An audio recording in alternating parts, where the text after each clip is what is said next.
What's up guys, it's Amanda and welcome back to my channel. As some of you may know, I have begun making a Copic intensive series. What that means is I'm going to be making several videos going in depth talking about everything Copic marker related. My advice, my techniques, various tips and tricks about the markers just to help you guys learn a little bit more about them. But the reason I'm making this an extended series is because in the past I've had a tendency to just make really long videos and throw tidbits of helpful information somewhere throughout, but not a lot of people find that information. So I want to make this information as easily accessible as possible. So we are going to start this series. Technically it was kind of already officially started, but I didn't mention in my Copic collection video that this was going to kind of be an ongoing series. But once I posted that video, you guys just kept giving me really awesome video requests. So I was like, hey, I'll just make this a series. I have so many exciting videos planned for this series and you guys have been giving me tons of recommendations. So in today's video, we are going to be talking about the Copic marker coding system. What is it? Why is it so confusing? How can I make it work for me? So let's go ahead and get started because there's a lot to talk about. So there is 358 colors in the Copic marker color range. 358. That can be a very overwhelming number and it can leave you wondering, how the heck am I supposed to navigate this? Well, let's break it down. So I've shown this image before. I'm going to go ahead and insert it right here. This is basically the Copic marker coding system breakdown. The way that they're organized is by 3 different categories. You have color family, you have saturation number, and you have a brightness number. And I'm going to go into that a little bit more. You also have the color name, but if you ask me, that is the least helpful way to assess your colors in your collection. So it's more just for pizzazz, if you will. You can find the Copic color code on the cap of your marker if you have the original or the sketch. You can also find it on the side of the marker for all of the markers that Copic marker offers, including the chows. So once you have the coding number, here's how we break it down. First, you're going to see 1 or 2 letters depending on the color family, and that is basically the color family that that marker belongs to. Then you have the saturation number. Now the saturation numbers range from 0 to 9, 0 being the most saturated and 9 being the least saturated. Now what does saturation mean exactly? Saturation means the amount of gray that the color has in it. If it has no gray, it means it's at full saturation, so the number will be 0. If it has a lot of gray in it, the number will be higher, like an 8 or a 9, and the color will appear to have a lot more gray in it. So just a quick example, let's compare BG13 to BG93. BG13 obviously way more saturated, as you can tell by the saturation number being 1 and the saturation number of BG93 being 9. But you can also just look at them and see that clearly one has more gray in it. So that's how you break down saturation.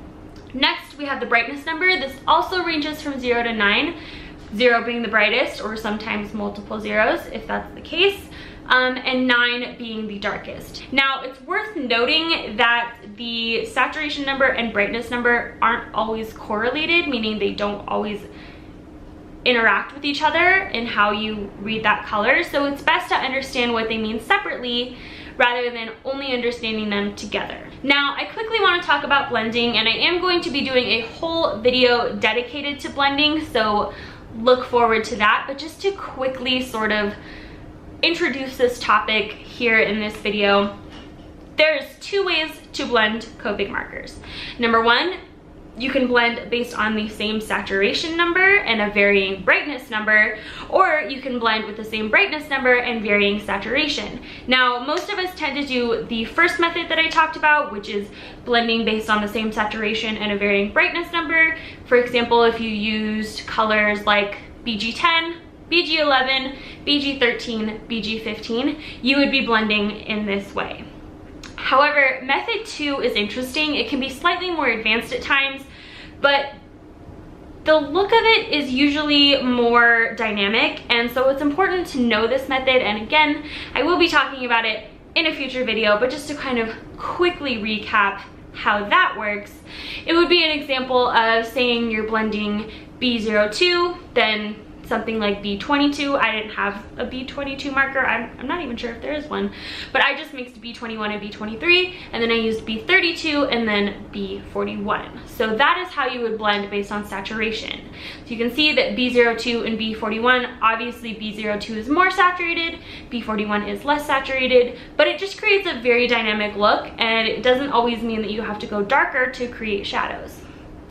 So again, future video. Don't worry, stay tuned, subscribe, and that will be coming up soon. So I've been talking a lot about color families, right? There's different color families in the Copic marker range. Some of you are familiar with them, but just in case you didn't know, there are 16 color families, and they are blue violet, violet, red, yellow, yellow, green, blue, blue earth tones, and then you have fluorescents, you have warm grays, cool grays, neutral grays, and tonal grays. But it doesn't stop there, because not only are there Copic marker color families, those color families are then broken down into a smaller series of blending groups, and you have different blending groups in each family.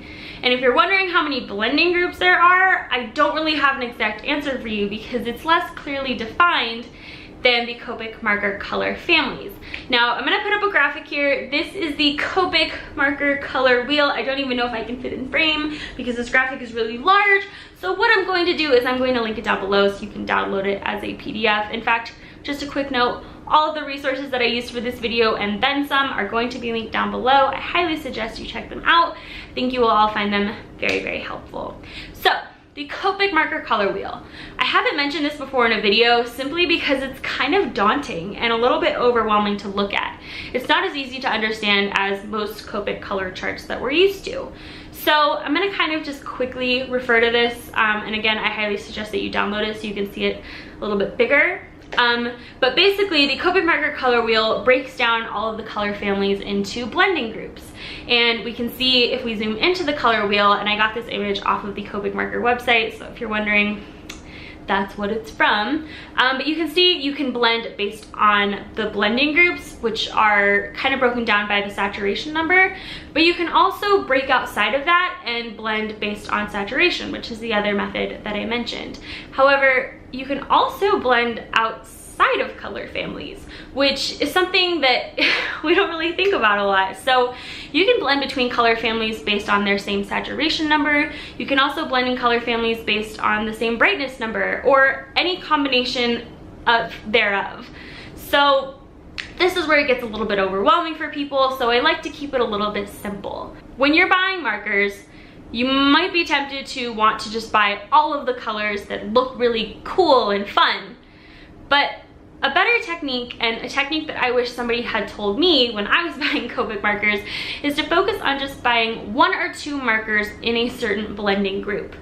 This is where the color wheel comes in handy because you can see what colors you are more likely to use in your illustrations and maybe pick 1 or 2 that you think you would use the most.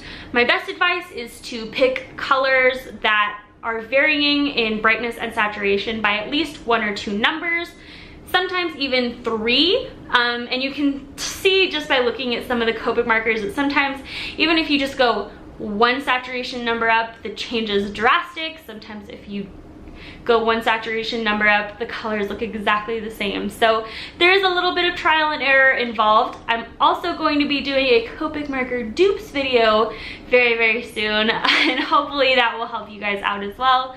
Basically, the goal here is to buy markers based on necessity, not on aesthetics.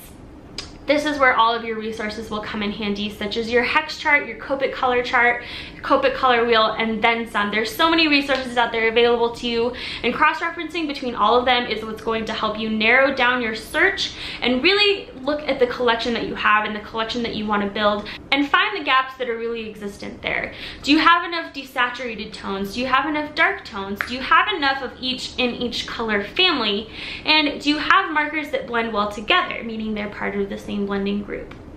I know this was a lot of information to throw at you guys, and hopefully the graphics on the screen made it a little bit easier to understand, but look forward to more Copic marker related videos coming soon. If you guys have any ideas or suggestions, leave them in the comments down below because I have been writing down every suggestion that I see, and I've been so excited to work on all of your requests.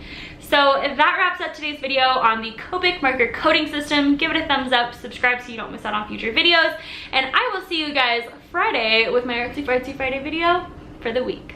Bye guys!